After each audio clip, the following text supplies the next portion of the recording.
For those of you that know what we do here, we'd be remiss if we didn't start with the gong. Good evening, everybody. My name is Brian Thompson. I have the honor of being the director of the Lubar Entrepreneurship Center. On behalf of Chancellor Mone, who couldn't be here, the UW Board of Regents is meeting in Eau Claire today and tomorrow, so he couldn't be here to welcome you himself, but I extend his welcome to you as well. I want to start with a couple acknowledgments. First, I'd like to start with Mr. and Mrs. Lubar. And I want to wind back to where we were about 3 years ago when we opened the building. And from that time, two thoughts: pride and gratitude. I and the people here who work in the Entrepreneurship Center have a deep sense of pride in what we are building together. And we are equally deep in our gratitude for you for making this possible, you and the other supporters, David and others who've made this possible. Thank you for that.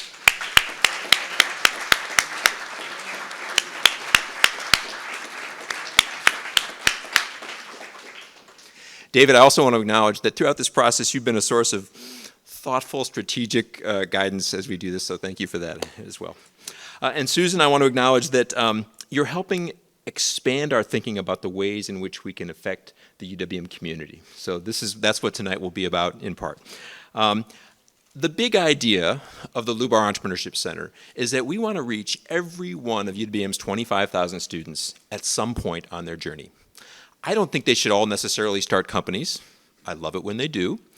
But more importantly, I firmly believe that the skills of entrepreneurship, innovation, creativity will serve them whatever their chosen path is. Engineering, nursing, business, finance, we believe they'll be better off, and that's why we're building a range of programs trying to reach all the UWM students, but also the bigger UWM community. That's our big idea. In fact, yesterday we had 600, between the hours of 10:30 and 4:30, 600 freshman business students come through here for some entrepreneurship workshops. At the end of the day, my colleague Tara and I were pretty tired by that, but it's very rewarding when you get the students engaged like that, and that's exactly what I think we want to do in this space.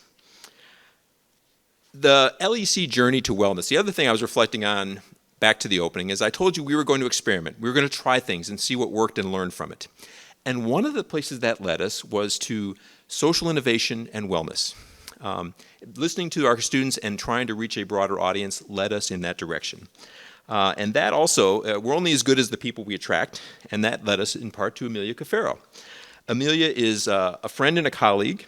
She is also our Lubar Entrepreneurship Center Well Entrepreneur in Residence. I think that may be a unique title for any other entrepreneurship center. She is a certified yoga therapist working in integrative oncology. She also collaborates with Harvard and the NIH, National Institutes for Health, on mind-body medicine for cancer care patients. So it is my pleasure to introduce Amelia Cafaro.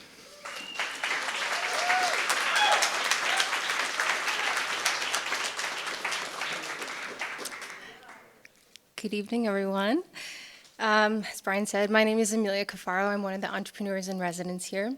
Thank you all so much for being here tonight. This is amazing. And I said to my team a couple weeks ago, just last year I was thinking, my number one dream is to have Dr. Davidson here. And here we are. I'd also like to extend my gratitude to the Lubar family for their generous support of this space and our work, and a special thanks to the lovely Susan, who has been a wonderful support in all of our well-being efforts here at the center. Thank you, Dr. Davidson, for making the time to be here with us tonight. Welcome to the LEC. And I'd also like to thank our amazing campus partners who are each leading efforts across campus to prioritize and make well-being more accessible to UWM and our students. The Military and Veterans Resource Center, Student Health and Wellness Center, Campus Cares, Socio-Cultural Programs, and Active Minds. We could just give them a little round of applause and check out their tables at the end. And finally, I want to say thanks to my small but mighty team here at the LEC who have been incredibly supportive of my work here, of growing this initiative, and for their efforts in all of the behind-scenes things to make this possible tonight. So Well Entrepreneur is an initiative that we began 2 years ago when we recognized that there were growing demands and stress on entrepreneurs at the height of the pandemic. Through our programs and events, we've explored how the principles and practices of mindfulness and compassion aligned with key entrepreneurial concepts and experiences, and how we might use these practices to actually support our well-being as we navigate common challenges entrepreneurs face, like navigating ambiguity, settling into the discomfort of the unknown, taking risks, releasing attachment to outcomes, and redirecting our attention and efforts when we need to pivot or change direction. So in collaboration with our students and community, we envision nurturing healthier, more compassionate startups that thrive in the world of innovation, starting from the inside out. So whether you're an entrepreneur, an innovator, or not, maybe you're not, these are challenges each of us can relate to at some point in our life. And each of us, as we will learn here tonight, has the innate capacity to cultivate a healthy mind to support well-being as we navigate the complexity and the beauty of our own humanity. Before I introduce our guests, I'd like to just pause for a minute and welcome us all into this space, the same way we do at every Well Entrepreneur event that we host, with a short guided mindfulness practice, just as a way to kind of ground us in the space and center our attention.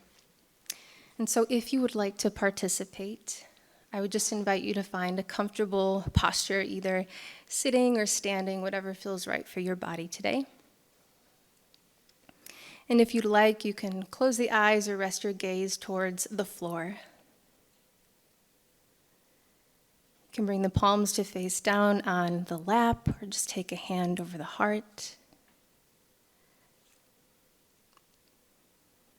And begin by bringing your awareness to the bottoms of the feet.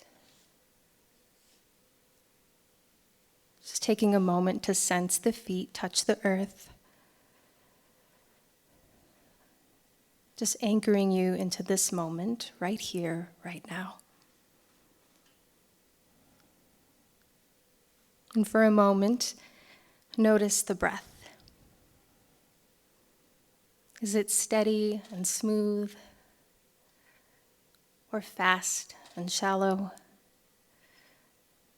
And just observing whatever you notice with kindness and curiosity. And finally, inclining your awareness towards yourself like you would a dear friend or someone you love. Maybe even offering yourself a kind inner smile. Welcoming yourself to the room, and just appreciating all of the efforts and good intentions that brought you here tonight. And when you're ready, you can wiggle the fingers and toes, open the eyes if they're closed, and just gently invite your awareness and your presence back into the room.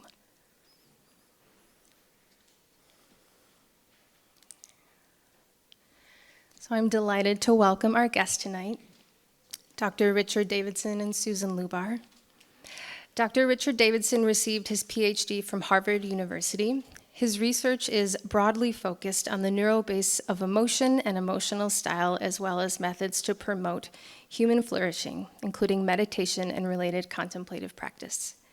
A friend and confidant of the Dalai Lama, he leads conversations on well-being, neuroplasticity, and happiness around the world on stages like the World Economic Forum, where he served on the Global Council of Mental Health. He is co-author of The Emotional Life of Your Brain and Altered Traits.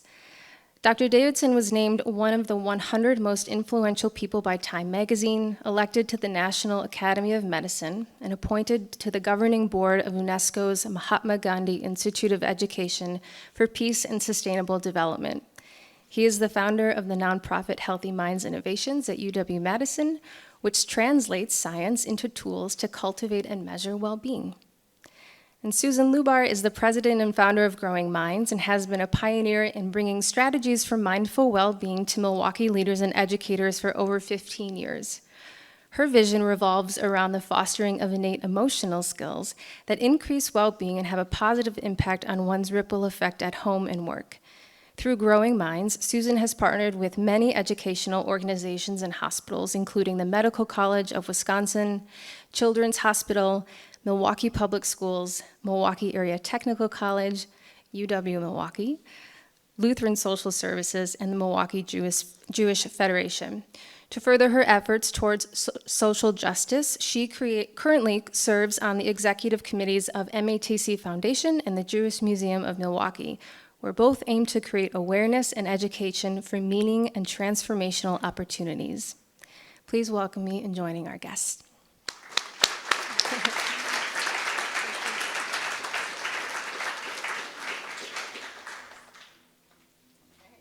I get a microphone, Amelia? Yes, you do.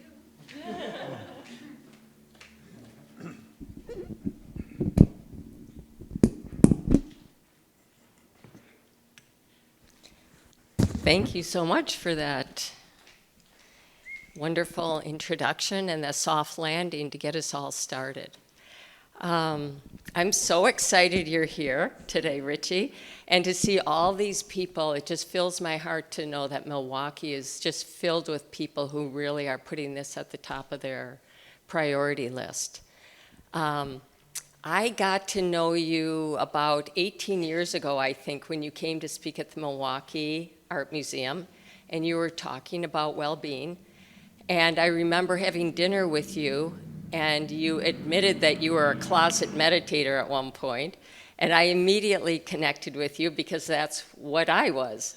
I didn't even know how to explain some of the benefits of meditation to myself, much less other people. I just knew it helped me lead my life in a much better way. So what is this that we're talking about tonight? Can you give us some parameters? Yeah, first let me express my appreciation to you, Susan, for inviting me, and also, more importantly, for all that you're doing and the way you do it. It is really so beneficial to so many people. And also, I've had the honor and pleasure of getting to know your parents, Shell and Marianne, and just want to express my gratitude for all that you do for this community and for communities in other places as well.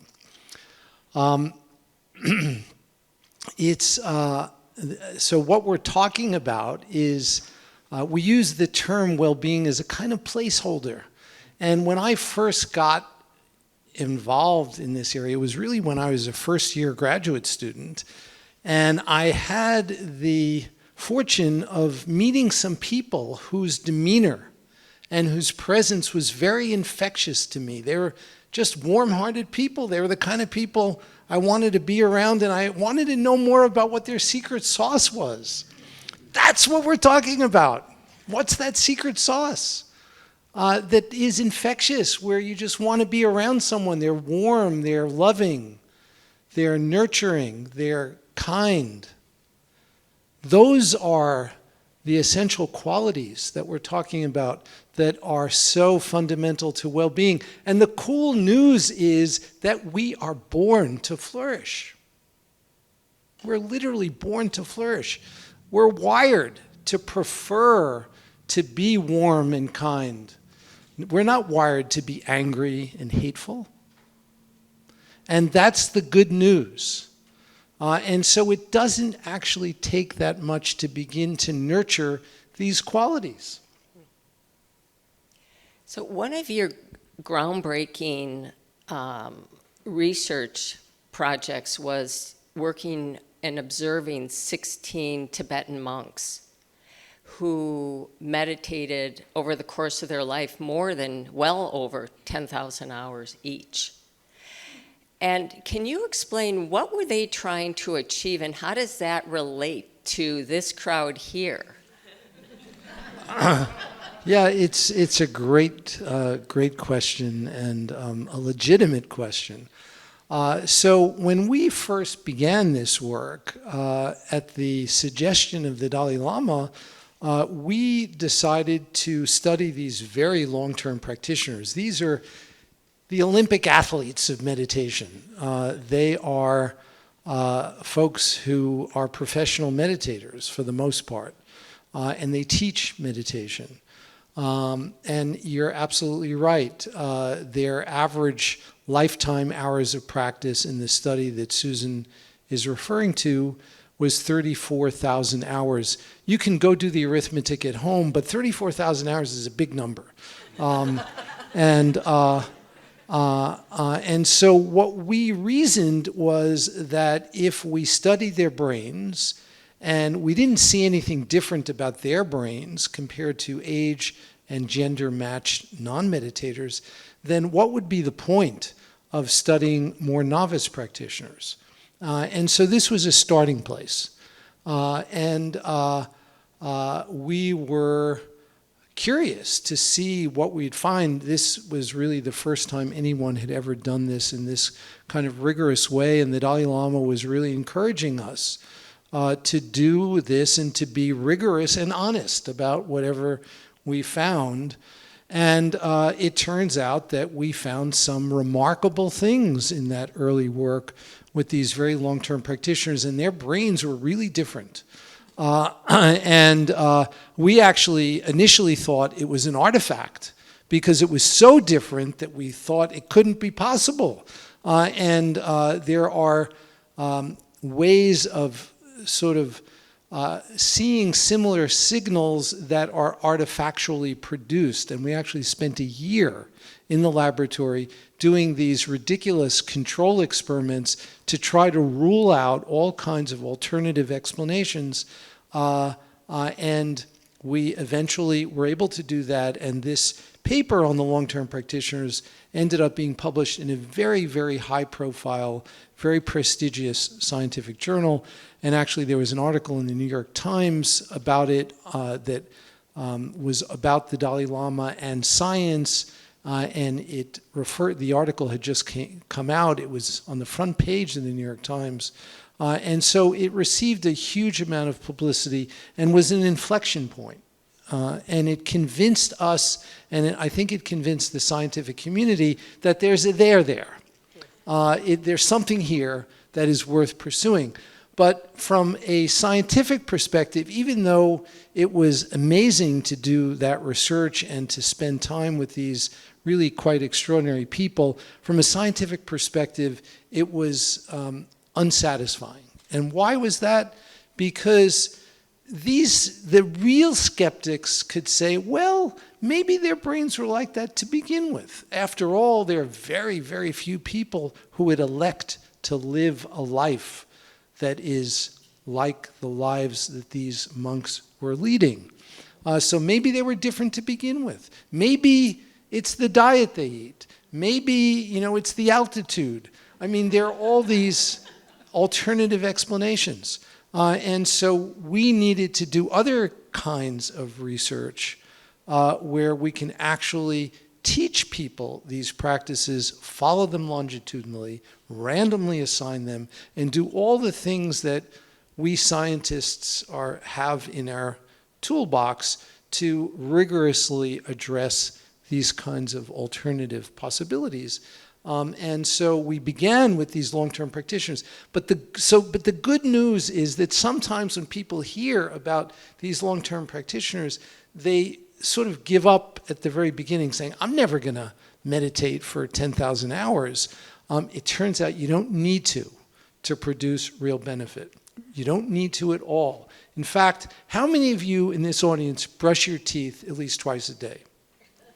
Raise your hand. Okay. Well, if you took the same amount of time that you take brushing your teeth, nourishing your mind, my conviction is that this world would be a different place. That's all it takes.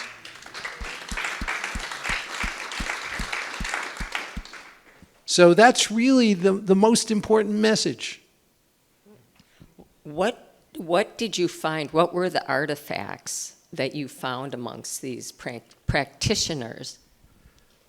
The artifacts. Well, we didn't really. We were searching for artifacts as alternative explanations, but we didn't find them. So the findings are real. They've been replicated. What we found is that they produce these very high amplitude oscillations in their brain called gamma oscillations. They're oscillations at a very fast frequency. They're associated with plasticity in the brain.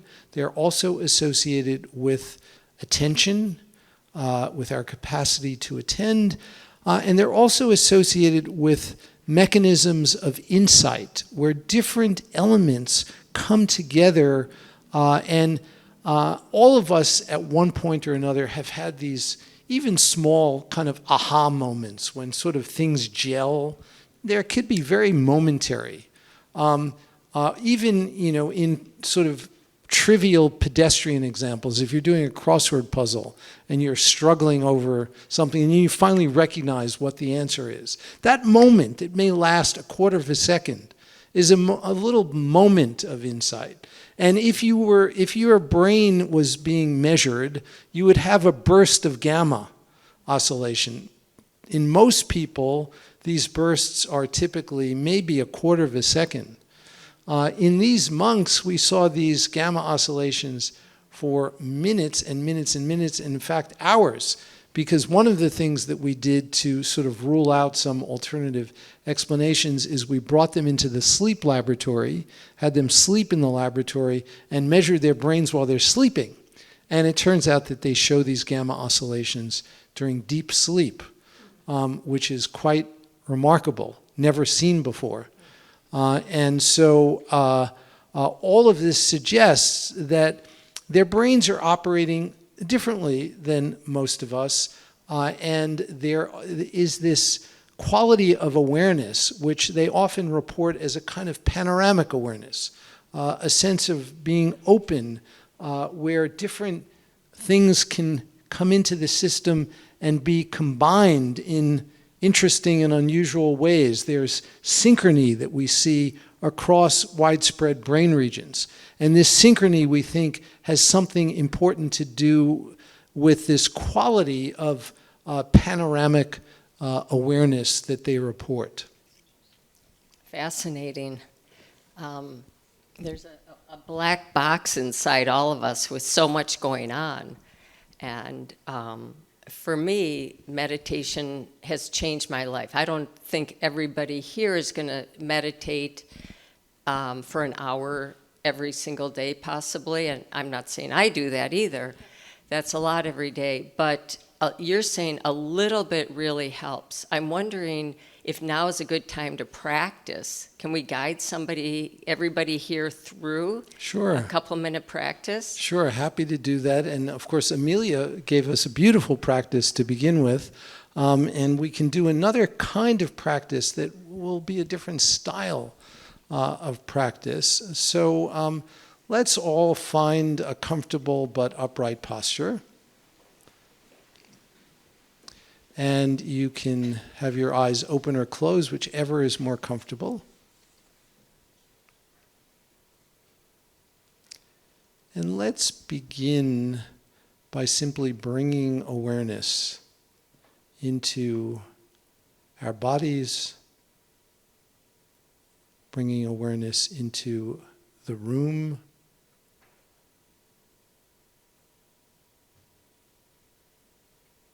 sensing the presence of others. It's really so delicious to be in the company of others after this period of COVID.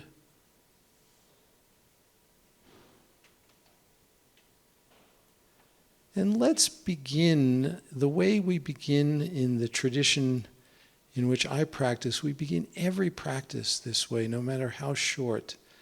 And that is to reflect on our motivation for being here. Of course, the motivations will differ among each of us. But let's see if we can tap into a place within each of us that recognizes that the cultivation of our own well-being is beneficial not only for ourselves, but is actually a radical act of generosity for all of those that we connect with directly or indirectly.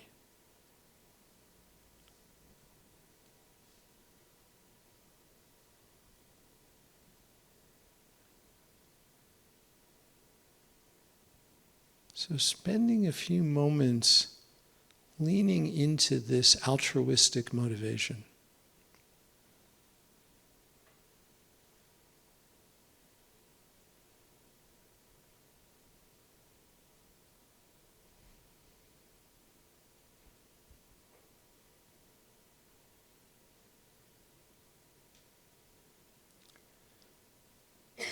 And now let's bring into our mind and our heart a person that has been important to us, particularly over the last couple of years during this challenging time that all of us have lived through. It could be our spouse, it could be another family member, it could be a close friend, it could even be a pet. Another being who has played an important role. And see if you can identify a particular positive quality in this person or being. How have they been helpful to you?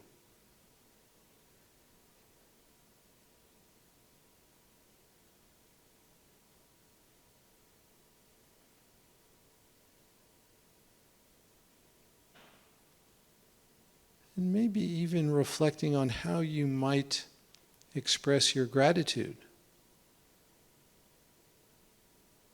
to this person the next time you're with them.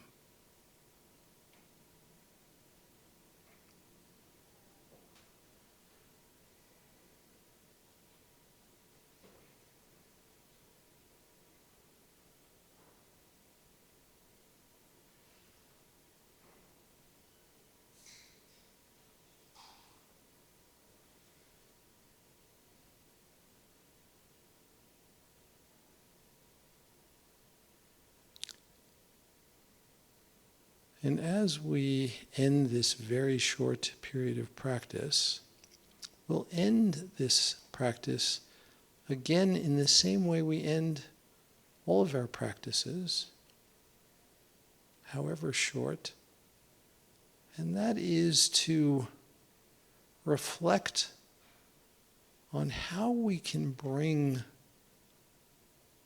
whatever insight, whatever benefit we may have gleaned from this short time together, how we can bring it out into the world for the benefit of others.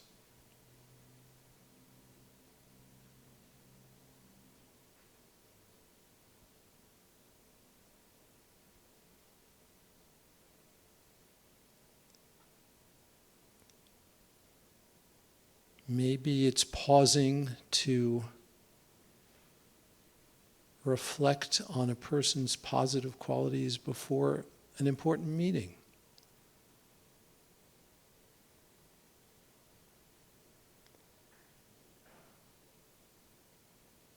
Maybe after a day of work, when you are about to go back to your family, it can involve reflecting on the many positive qualities of the different members of your family.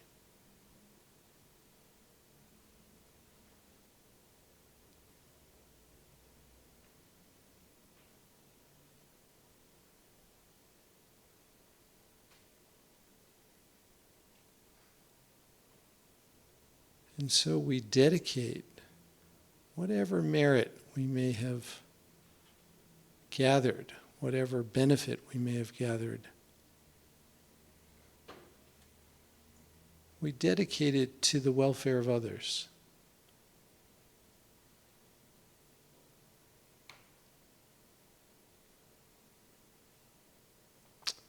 So for those whose eyes are closed, you can please open them, and let's see if we can keep this quality of gentle appreciation with us as we go through the rest of the evening together. That was lovely. That pulled me right down into my heart, reminded me of what I'm all about. And in the midst of the hustle bustle of the day, I forget. Takes that remembrance, a couple minutes to just bring myself back there. Exactly. And you know, in the classical traditions, one of the key meanings of mindfulness is remembering. And it's remembering to do that, remembering that every human being is the same in their wish to be happy and to be free of suffering. Mm-hmm. But we forget, because we're all wrapped up in all the craziness of what we do. We forget. Yeah. And so the reason we put our butts on the cushion is to decrease the likelihood that we'll forget. But there are ways to remind ourselves. That brings me to this concept of compassion. And compassion, you read about it everywhere, but it's a skill that's sorely lacking in our communities today. I always look at compassion as that when you notice somebody is suffering or in pain or challenged, that you want to turn towards them to help them alleviate that. Is that too squishy? Is for people who are entrepreneurs or innovators or people who are trying to get things done? What's the point of sinking into your heart like that? Yeah, I think that really successful leaders will naturally lead with compassion. The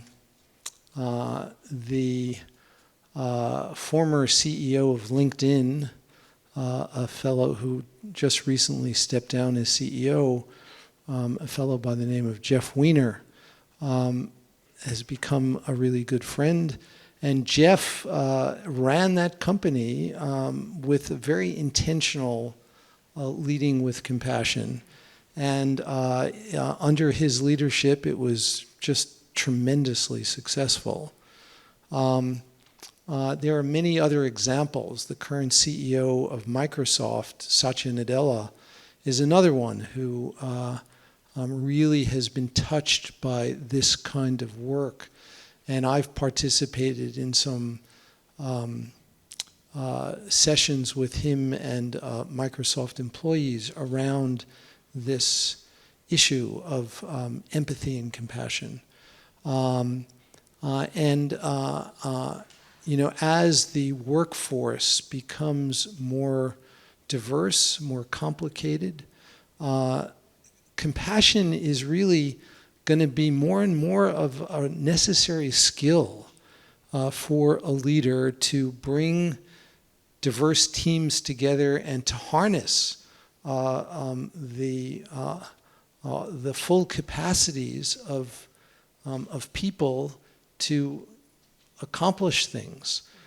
So I think it really is very directly related. And I think it will receive increasing attention as we are facing the kind of challenges that we're facing today. Mm-hmm. Can you explain what that compassion looks like in a corporate environment, or you know, where in an environment where you need to get things done, you have to reach targets, you have to achieve certain measurable goals, but at the same time we're working with human beings who are flooded with these emotions? Yeah, so I think, you know, what you, yeah, it's a great question. And the way I think about this is, particularly in the modern workplace, work gets done in teams. And those teams need to work together to harness the diverse skills that are represented in different team members. The reason we have teams is because there are different people on a team who have different skill sets that they can bring to a particular problem to help accomplish or solve that problem. And you know, we're all human beings, and often our neuroses and imperfections really get in the way of us being able to work together. And pardon me for saying this, but the academy is the pinnacle of these problems. I've been an academic my whole adult life, and I think if these were for-profit businesses, they would have been bankrupt a long time ago. It's all because of human-created problems. And a leader who can see that and understand the kind of challenges and difficulties that different team members may be having, and recognize them, and acknowledge them, and work with them to really facilitate people working together, will be a winner. And it will make, it will make sense on the bottom line too. It's a win-win. People will be happier, and when they're happier, they will be more productive, and they will get stuff done. And so it's not at all inconsistent with a kind of hard-nosed work environment where there are real deadlines and milestones and things that need to be accomplished. And I think it really enables all that. Well, I just had one of those little gamma flicks, I think. You've got a lot of them. Because what you said was, as if the leader, and this really relates to entrepreneurship, if the leader can prevent him or herself from creating more problems, then it changes the organization. And meditation or human flourishing, I'm not sure, if we're always talking about meditation, because there's so many ways to flourish. If the leader takes care of him or herself, then that person can respond more than react, can minimize creating more problems. And so they have to take responsibility for their own well-being and their ripple effect, the messages that they're sending out to their team. Absolutely. I think that's hugely important, and it's important in business, but it's also important in other sectors. We've done work where we've done this kind of well-being training in school principals, and that can affect the entire climate of a school and literally change a school very efficiently, because if you just work with the principal, the impact is multiplicative. Mm-hmm. Mm-hmm. So you're an entrepreneur. You've started the Center for Healthy Minds, the Healthy Minds Innovation. You've earned money, raised money. You've kept teams of people together for long periods of time.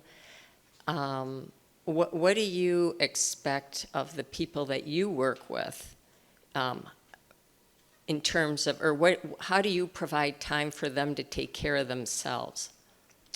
Yeah, it's a great question, and we've put a lot of energy into this, particularly over, I would say, the last, it began way before COVID, but in our center, we really do everything we can to walk the talk. And to be honest, it's not easy, and doesn't always work. And there are challenges. However, my view is that if I can show up for work each day, first of all, reminding myself of my purpose, and really that really helps with a sense of vitality, and show up really being present and listening.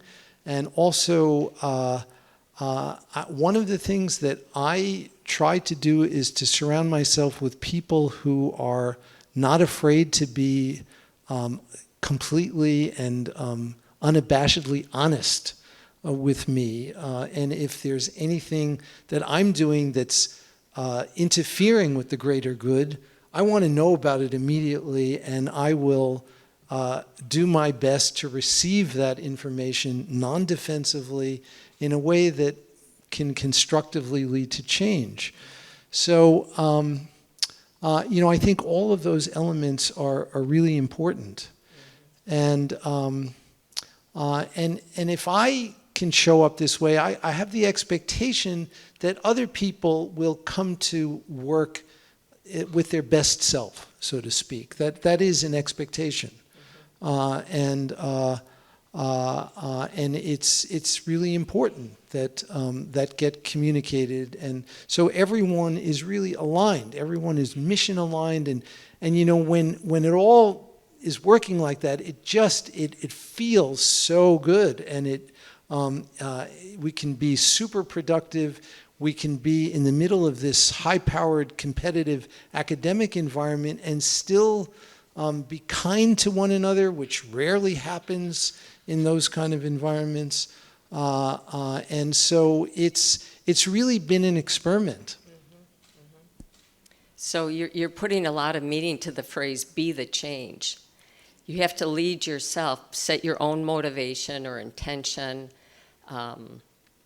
and lead people, being transparent in some of that too. I'm sure it's much deeper than this.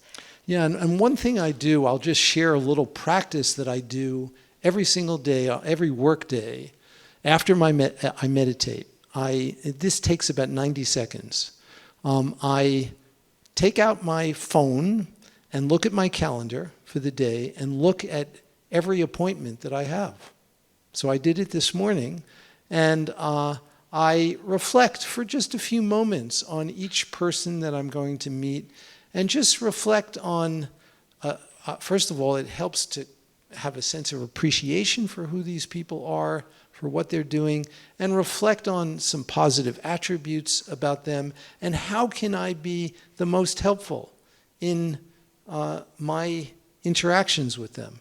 And I do that every day, and it doesn't take very much, and it really helps. I can go through, a day with 10 hours of meetings and come out the other side feeling really refreshed and energized and not drained. That sounds like fabulous 90 seconds. I'm going to try that one. Helps you show up with a much more intention. Purpose is one of the 4 pillars of your organization, and can you talk a little bit about purpose? And I think entrepreneurs all feel like they have purpose. The purpose is to get this business started and maybe change the world in some way. Can you expand on that a little bit? Yeah, I think purpose it's really important, and in work that we've done, particularly during COVID, it's turned out to be such an important ingredient of well-being. And when we think about purpose, we don't think about encouraging people to figure out something more purposeful to do with their lives, but rather, how can a person find meaning and purpose in that which they're already doing, including the pedestrian activities of our daily life? Can taking out the garbage be centrally connected to your sense of purpose? And the answer is totally, absolutely, yes. It just requires a little shift of mindset. Every time you can take out the garbage, you can reflect on how you're creating benefit to those who you live with. You are helping the environment. There are many things that you can reflect on, and one of the things that's happened during COVID is I've traveled a lot less during the peak of the pandemic, and so I was around the house a lot and doing household chores, and one of my chores every day is to scoop the cat litter, and that became a real purpose practice for me. Every single day, when I kneel down, I do it very intentionally, and I think about, first of all, my wife doesn't have to do this because I'm doing that, so it's a benefit to her. I It's of benefit to the people who come into this room and don't have to smell the cat litter. I mean, just simple things like that. Washing the dishes. You can transform every nook and cranny of your life to be centrally related to your sense of purpose. And again, it doesn't take much, just little reminders. I love that, adding meaning to the mundane. Exactly. Yeah. That's a great way to put it. Yeah, it's wonderful. We're in the hustle bustle of the world, everyone's looking for this work-life balance. I mean, is that a realistic expectation? Is that an artificial division? What should we be aiming for in terms of balance in our lives? Yeah, that's a good one. I think first, what is balanced to one person may be way imbalanced to another person. So I think there's going to be a lot of variation among people. And a leader, I think, needs to respect the variation among people. And it's very important for a leader, I think, not to assume that the choice that she or he is making for themselves in terms of their own work-life balance is applicable to everyone in who they lead. So that's one thing that I think is important. I also think that there have been some significant and different challenges during COVID because many of us have been doing at least more of our work at home during COVID than we were prior to COVID. And so it's blurred the boundaries between home life and work life. And on the one hand, it's conferred a lot of benefit in terms of convenience, but on the other hand, I think it has taken a toll because we can work anytime at home. And so I think that it's important for people to figure out what works best for them and to set boundaries that they can respect for themselves. And again, I think it's just going to vary among people, and I think we need to be sensitive to that. Okay. So that's, again, you need to pause in order to recognize that person needs something different than what I need. I don't know what everybody else needs as the leader. Yeah. One part of entrepreneurship is this ability to pivot when things aren't going right. And I was trying to come up with some simple examples that probably everyone has experienced, like going on a diet and falling off it, or going to the gym to start a routine and then it dies after a week or two, or athletes either take a swing or a throw and they miss and they have to pivot. They failed in a sense in their mind because we're so tough on ourselves. How does wellness look at this moment of failing, not achieving what you really had set out to do? Yeah, so I mean, that's a wonderful set of questions and observations. There's a lot to say about that, I think. One of the things that we cultivate in the practices that we do to cultivate well-being is to become more aware of our expectations and our beliefs, particularly that we have about ourselves. Each of us carries around a narrative about ourselves that is a bunch of beliefs and expectations about who we are. And it's a normal thing for a mind to do. Everyone does that. Many people are not aware that they're doing that, but yet it filters their perception of the world and it impacts their actions. And so if we can become more aware of our expectations in this way, we can loosen the grip that they have. And so when we do something and it ends up not conforming to our expectations, it's less of a there's less of a downfall, so to speak, because we recognize that we're just creating these expectations in our mind. They're really, in many ways, quite artificially constructed, if you would. So that's one of the ways that we work with that. And then there is this quality of acceptance that is really important in these kinds of practices. Even in very simple mindfulness practices, a lot of it is not about fixing anything or changing anything. We often talk about shifting from a mode of doing to a mode of being, where we can simply accept what's happening. And we're not directing people to feel a particular way. We're simply inviting people to be aware of how they feel, whatever that is, with no judgment about it, just simply being aware. And this is something also that I think can be enormously helpful when situations arise, which they do. I love to sort of paraphrase the bumper sticker, stuff happens, and it's just unavoidable.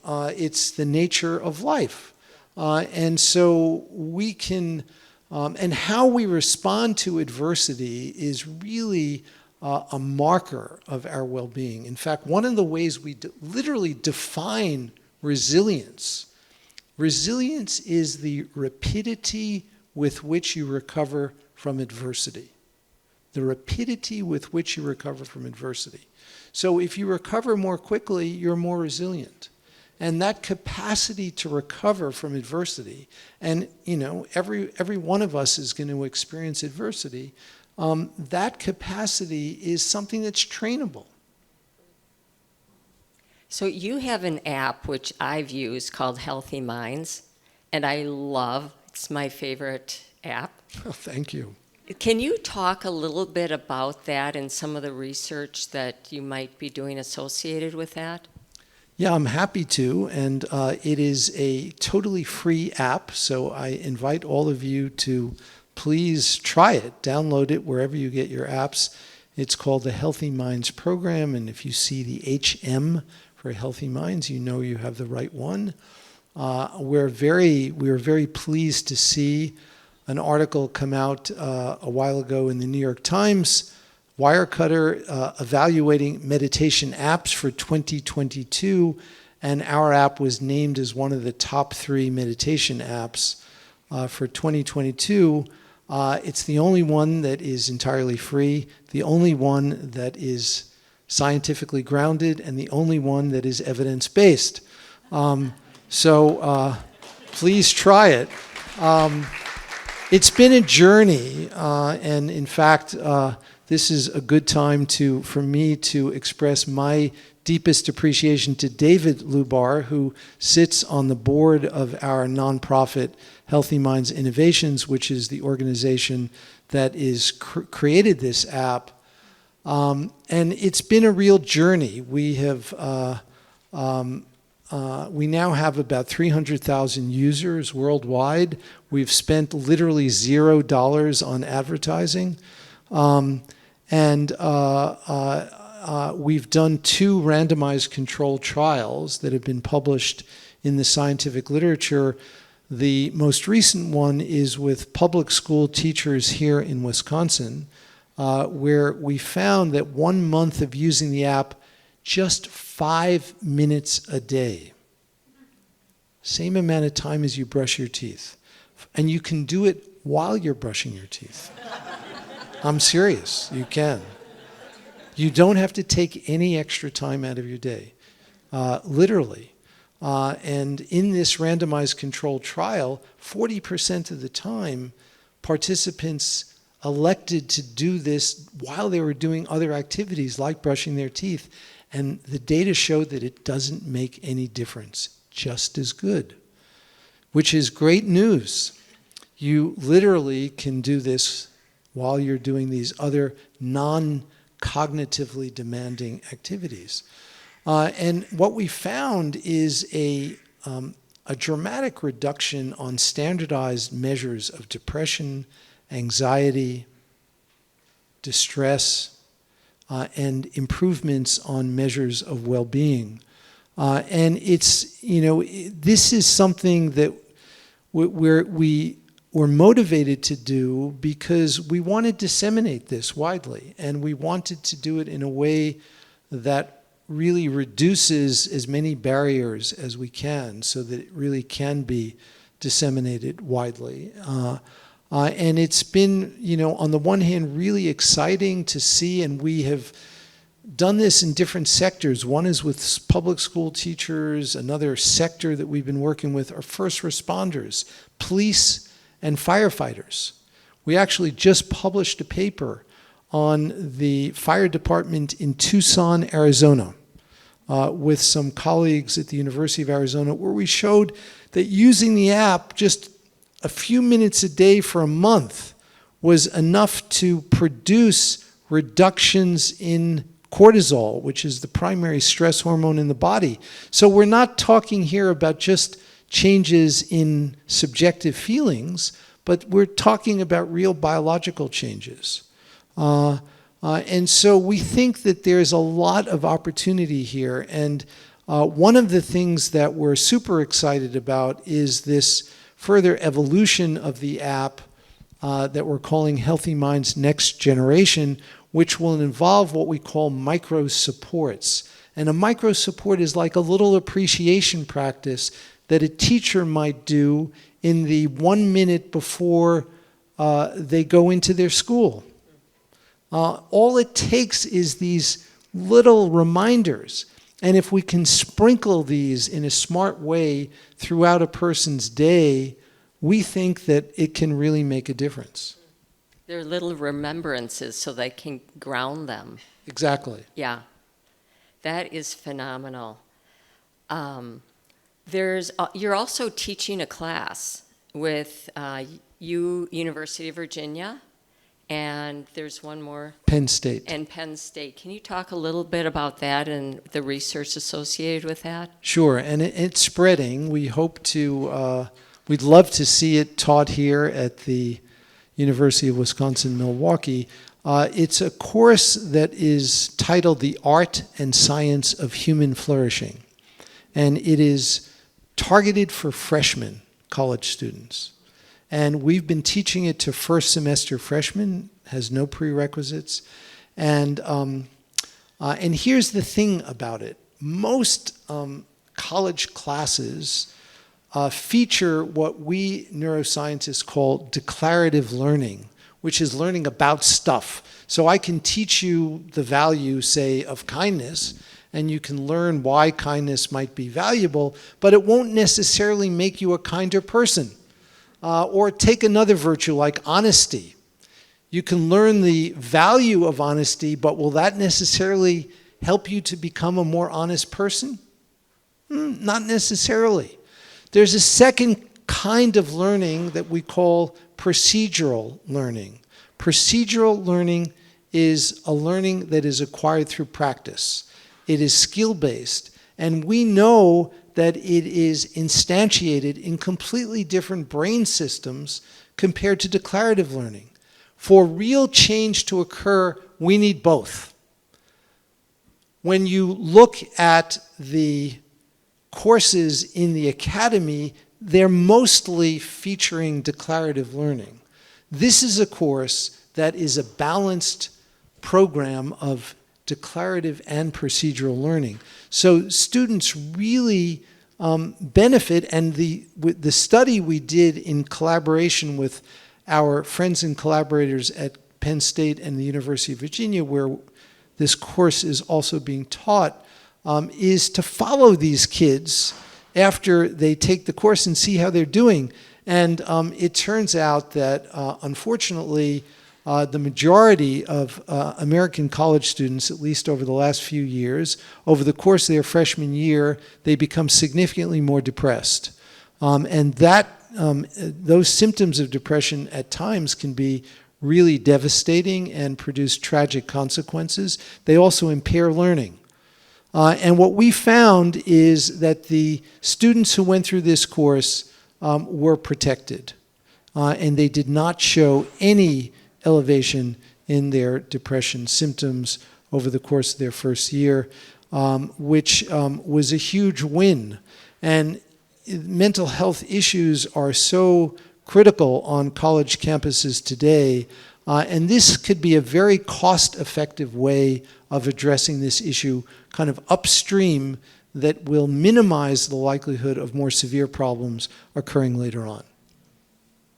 Fascinating. So we're going to open this up, but one more question, and that is, I know you have grandchildren, and that you get to do a little bit of a do-over with your grandchildren.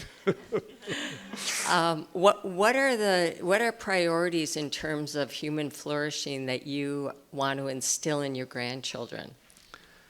Well, kids, my 2 grandkids, I'm blessed. One of the blessings of COVID is that my daughter and her family, who used to live in New York City, moved back to Madison during COVID and decided to stay. And so that's been an enormous blessing for our family. And so I get to spend quite a bit of time with my 6-year-old and 3-year-old grandkids. And they live about a mile away, so it's really wonderful. Kids at that age learn osmotically through social learning. That's the most important way they learn. And so if I'm show up with them and I'm not distracted and I'm not trying to do anything other than be with them, then it's a real win because they can feel it. They can sense it. And I don't have to teach them anything explicitly. It's all being taught implicitly. And so the more I can exemplify these qualities of well-being when I'm with them, the more I know they will imbibe these qualities through this kind of social learning. Love that, love that. So I think if we can, is it a good time to open this up for questions? If anybody has a question, why don't you stand up? And we've got a wonderful person here who will offer you a microphone. There's...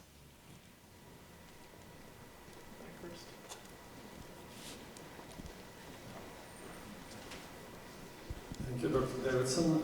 My question is from, I'm putting my teacher hat, and I work with a lot of faculty and other teachers, and we appeal to the thinking part of the brain of our students, engineering, business, nursing, you name it.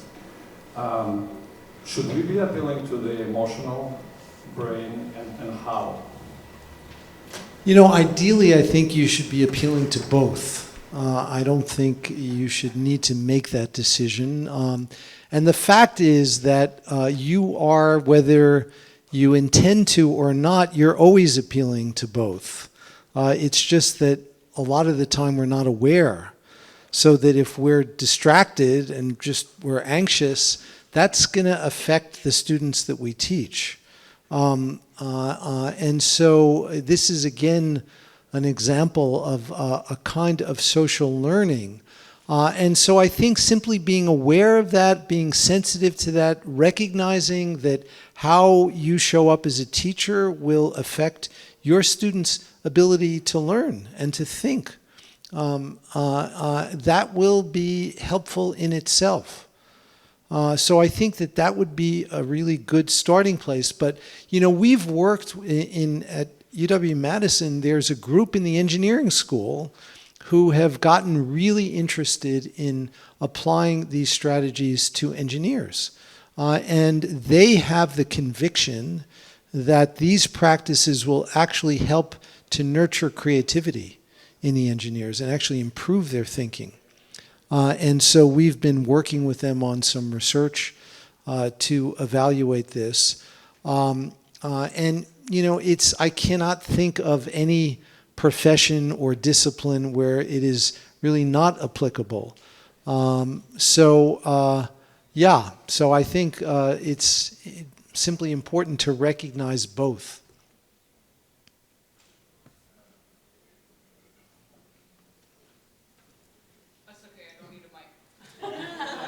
If you would use it for the people. Oh, for the people in the back. Okay, sorry. I'm a vocalist, so I can normally project. You have 300,001, by the way. So thank you so much. This is amazing. Many questions, but going back to the people that you started talking about, the professional meditators. Have you asked them what, and I know that a lot of that, especially being amongst, they don't communicate with people. But as far as like a general big conversation, what if you ask them though, what is it that they would say? And what could they teach, especially the leaders of this world, after taking all of that time to meditate? Well, I think that the monk, the simple monk that has probably done more practice than any of the monks that we have worked with is the Dalai Lama. His message to the world, I think, is pretty simple in a fundamental way, and it's recognizing that every human being has the capacity to flourish, and really the right to flourish. And every human being is the same in sharing the same wish to be happy and to be free of suffering. And when people engage in actions that we might find to be reprehensible or immoral in some way, one of the ways to think about it is because they may be confused, they may be deluded, but the fundamental core of what it means to be human is actually pro-social, and it is flourishing and kindness. And there's hard scientific evidence for this. So the kind of scientific evidence that we appeal to, for example, is if you look at very young infants, 6 months of age, and you present to them different social scenarios, it could be like puppets playing or humans interacting. It shouldn't be surprising to any of you in the audience who are parents. But 6-month-old babies will prefer warm-hearted interactions compared to selfish interactions. And it's not like 55-45. It's like 98% of them will. It's not, this is huge. So, and people don't sign up for courses to learn how to become more angry or more afraid. This is in our nature, where we are born to flourish. So we simply need to recognize that is the message of the Dalai Lama. And I think if we can remember that in everyday life, and this goes back to a point that Susan made, we forget. All of us forget.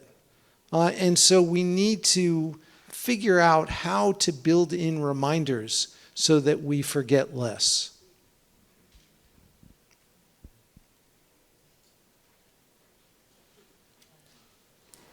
Doctor, for sharing this very important work. My question actually is related to something that you just mentioned about children.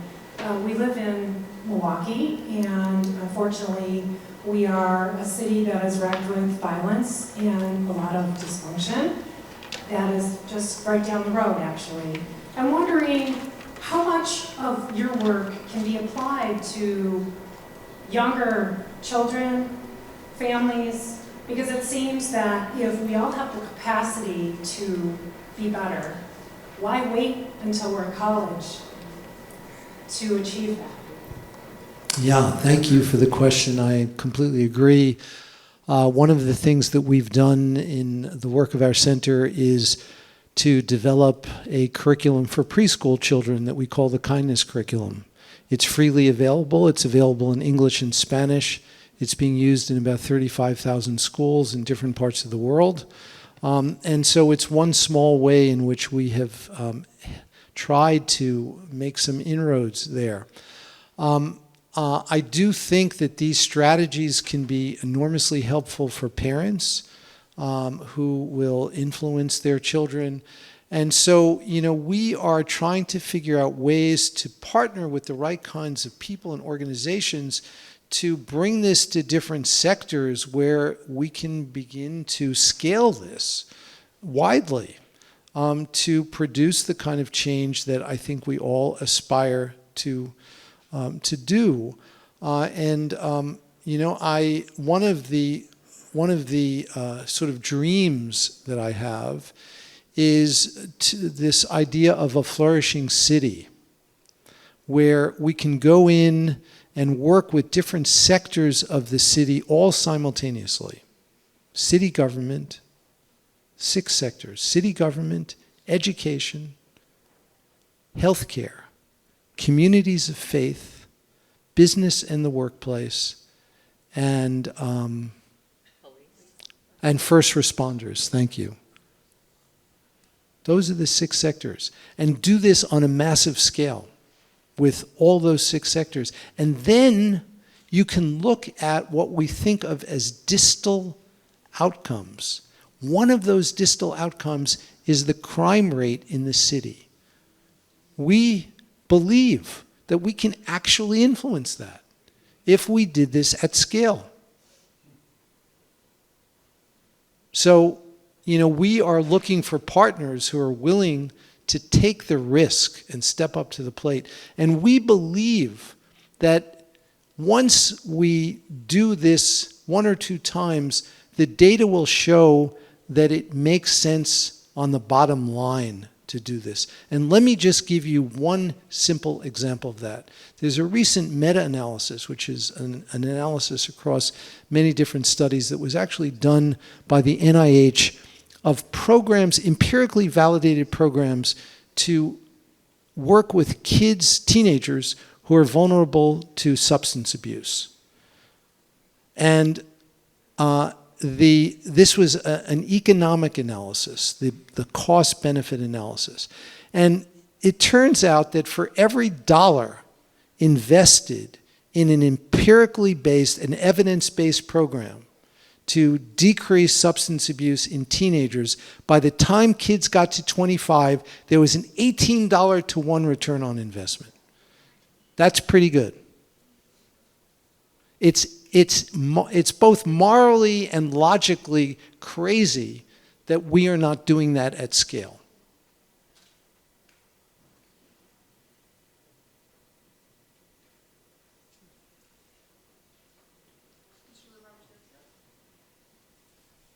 Well, Richie, I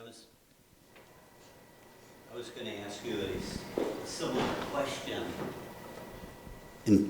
I was going to ask you a question in terms of how to move from individual meditation and use of the app.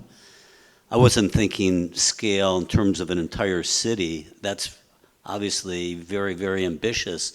But how do you move maybe halfway in between with a Northwestern Mutual or a Manpower or a corporation or some type of organization, not forcing it on their employees and members, but offering it and making it available?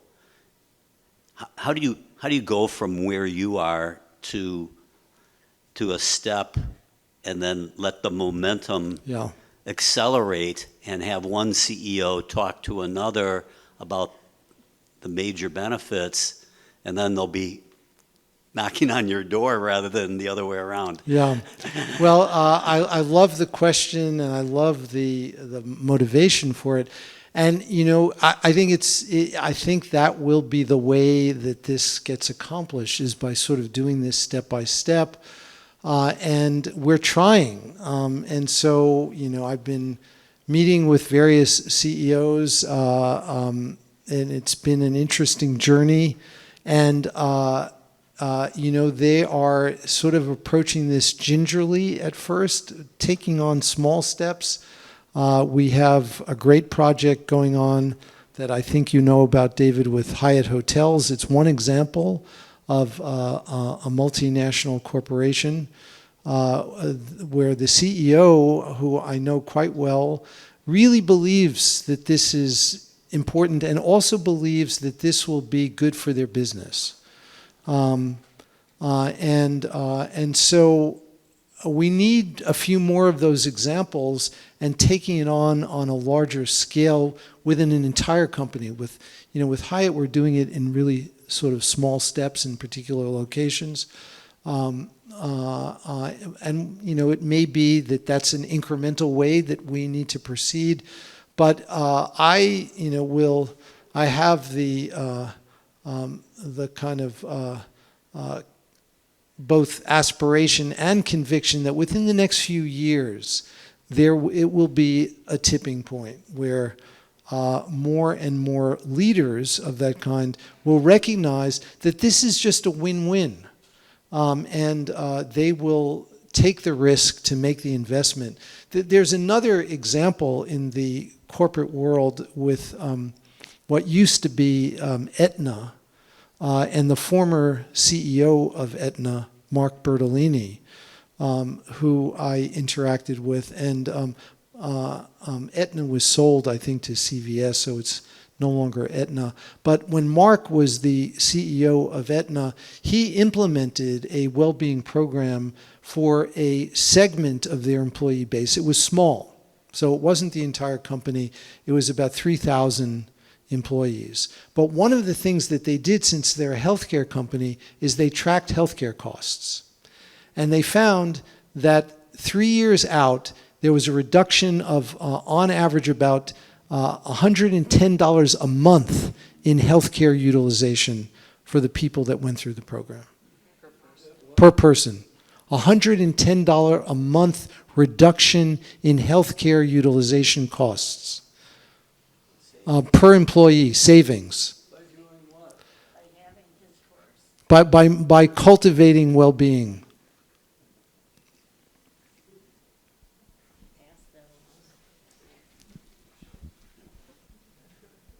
Hi, I've got a question for you. I guess I should stand up for a second. So, Dr. Davidson, first, I want to commend you for your work. I mentioned this when I met you on Free the Mind. Any of you who have not seen it, I wandered into it during a Milwaukee Film Festival down in the Oriental Theater about 10 years ago, and I want to commend you for your work with the young children and the military and vets. And military and vets we're very close to here at UWM. We're the largest population in the state. But I have a simple question for you, which is, how did you meet the Dalai Lama? Tell us. Well, thank you for your kind words and for the question. I first met the Dalai Lama in 1992, and that was when, during the days that Susan referred to as me being a closet meditator. So I wasn't doing research on meditation, but through connections, he learned that I was a respectable neuroscientist, and B, that I was a meditator. And he really wanted to encourage serious scientific research on meditation.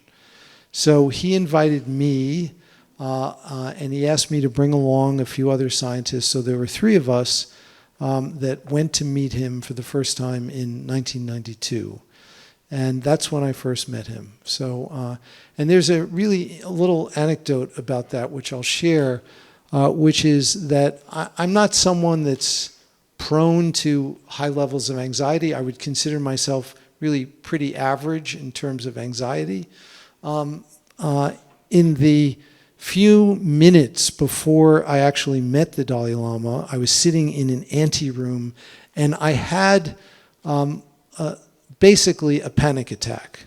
And I've never had a panic attack before in my life. I've never had one since. But I literally was shaking. My heart was palpitating. I couldn't envision what the first words would be because I was going to be talking initially. And then someone came into the room and said, "Please come with me." We got up, walked into the next room, and 2 seconds later, the Dalai Lama appeared. And within, I would say, 10 or 15 seconds, my anxiety was completely and totally gone. I mean, just radically gone. And I felt really, I would say, more comfortable in a fundamental way than I've ever felt in my life before. and I just knew that I was where I needed to be. And that was it. And, and then the words just flowed. And it's been, an extraordinary blessing to have this relationship. Before COVID, I would typically see him a minimum of 3 times a year. Next Thursday, I will actually be going to India for the first time since COVID, and will be with him for 3 weeks at his residence in Dharamsala. So that is very personally meaningful to me. He is 87, and I don't know how many more opportunities there will be. So. Richie, I have a question. Now that I think of it, it isn't quite a question, but it will be at the end of this. But you never asked me how I met the Dalai Lama. So I'm going to tell you. I met the Dalai Lama at the end of my role as president of the Board of Regents. And I attended graduation for those persons being awarded PhD degrees. And the Dalai Lama was getting an honorary PhD degree. So using my status as president, I arranged that I would sit next to him during the process. And while I was next to him, and he is an extraordinarily kind person, nice, I peppered him with questions like he has never been interviewed before. What time do you get up in the morning? What do you eat? Do you exercise? Who do you see mostly during the day? I mean, I really interrogated him. And then when I saw Richie just now, he told me he had been with the Dalai Lama, and I said, I met him. And Richie, I don't know if I misunderstood you. Did he tell you he remembered me? No, he didn't. No. I'm sure he remembers you, Shel, with the series of questions that you peppered him with. That's the point that I'm making. If I were to give you one bit of advice, it would be curiosity, asking questions. That's how you really learn. I mean, you can listen, to somebody giving a lecture and so forth, and you can read, and you should do all of those. But you have to be curious. It's the most flattering thing you can do for anyone, is to ask them about themselves. And I can tell you in the past when I was making investments, I really interrogated those people, or loans. I was a banker. So I urge you all to introduce to your activities curiosity. Ask questions and don't be afraid. Thank you. I love that advice. Wonderful advice. Thank you, Shel.